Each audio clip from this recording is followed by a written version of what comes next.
of this Treasures from Trash necklace project are in Senegal, where I was 2013 to 2014, 10 months, on a Fullbright fellowship. I was supposed to be teaching African American and American literature in the Université Gaston Berger in Saint Louis, which is in the northern part of Senegal, close to Mauritania, just across the Senegal River from Mauritania. Unfortunately, the universities were on strike most of the time that I was there, and so I ended up working as an artist in residence at the Institut Français, the French Cultural Center, which comprises not only the only public library system in Senegal, but also a center where they have cultural events, an art gallery, and plays and movies. So it was wonderful to be a part of that, part of the community.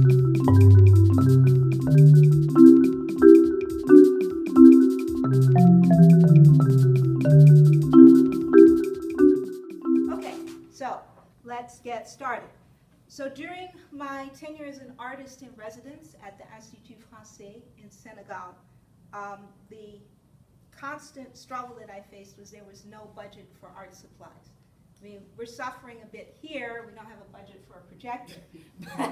But over there, we basically had the pencils that the kids used to do their schoolwork and nothing else, no color. And I felt that it was really difficult to teach any kind of art without access to color. So I wanted to do an exercise where they would be able to work with color. But I didn't have budget. What I did have, however, was a lot of plastic jugs and plastic bags that were piling up in my apartment. There's no recycling system in Senegal. We have a lovely recycling bin there, but this service is not available there. The garbage collection consists of a man with a push cart who comes down the street with a broom and sweeps things up and puts them in the cart. But in Saint Louis, when I arrived, I felt like I had stepped back into the 19th century. There are horse carts and donkeys in the street. People tether their sheep and goats in front of their homes to show that they have sheep and goats and that they're wealthy. And these things bleat all day and all night.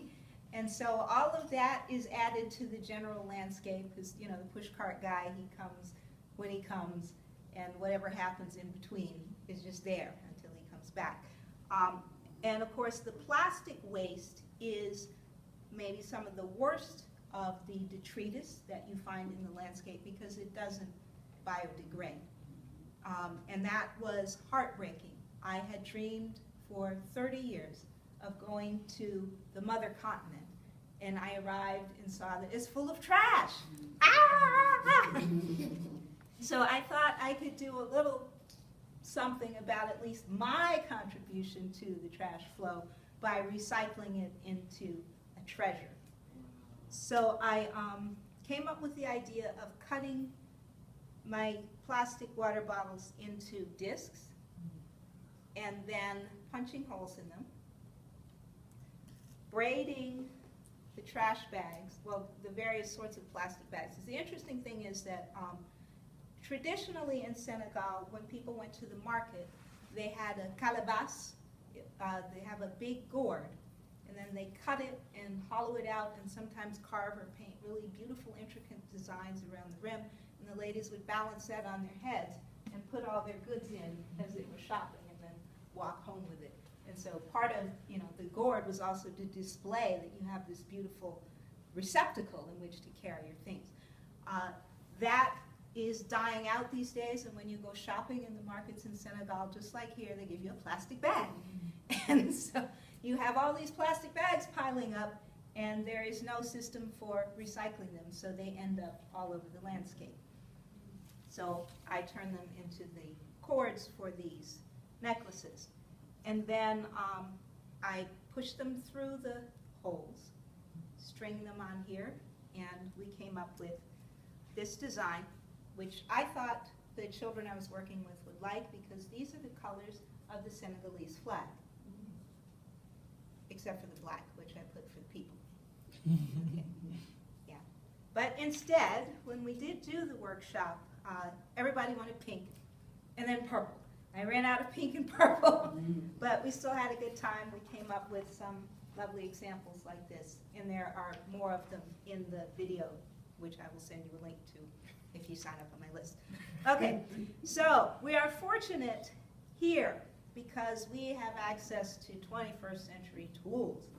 The first ones that I made, I think I traced, maybe it was a cinnamon jar or something round.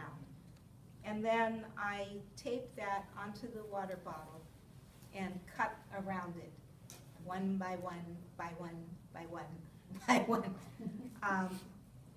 And then I had a sewing needle.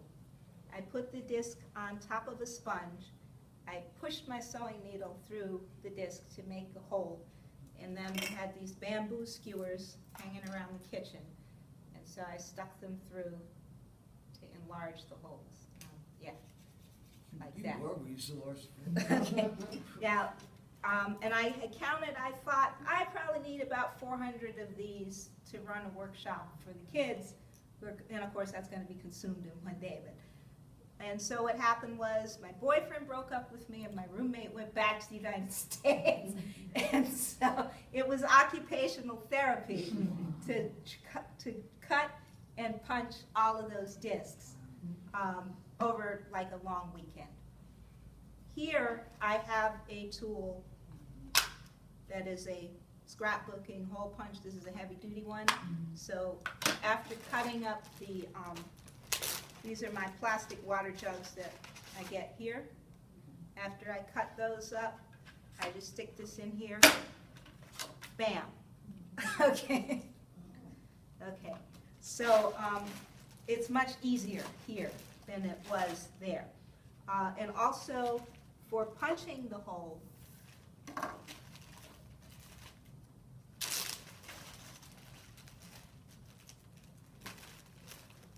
I make a template like this, and then I trace the template onto the disc with a permanent Sharpie, and we have so many wonderful hole punches, they come in different sizes, and then I just push.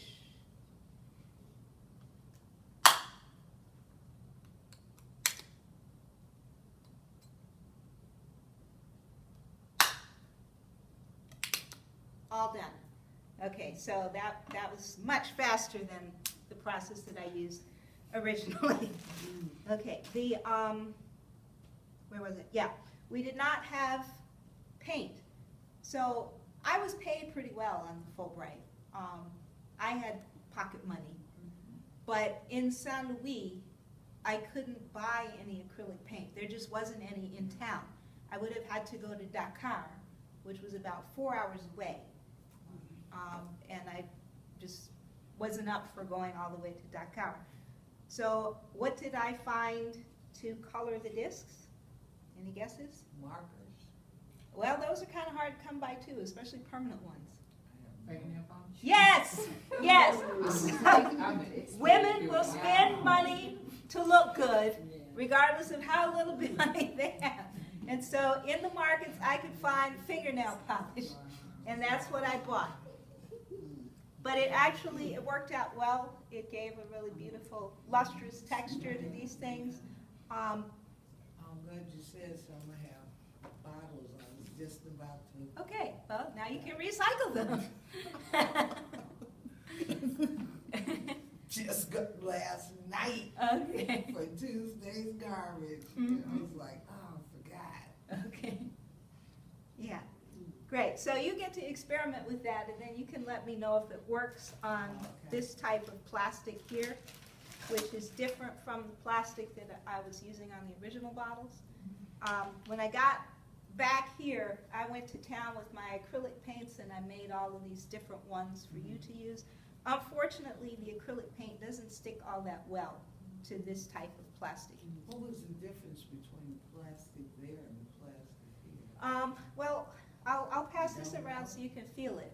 Oh, The water jugs that I buy here, this is a 1 gallon jugs, and we get milk, we get juice, we get everything in these.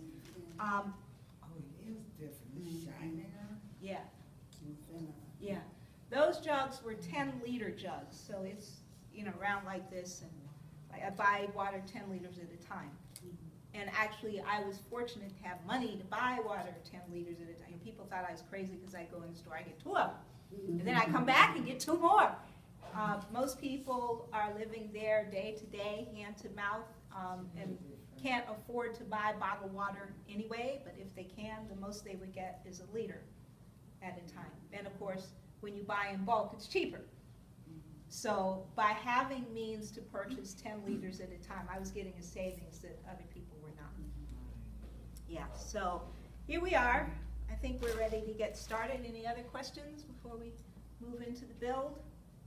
Now, are you doing that still, the plastic here, actually cutting the water Yeah, bottles? everything that you have out here, I cut and painted for this workshop, for you all.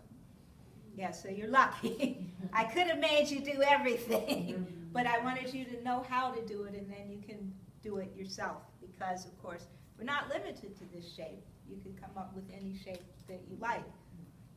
But I just work with this because I got a punch now, so it's quick.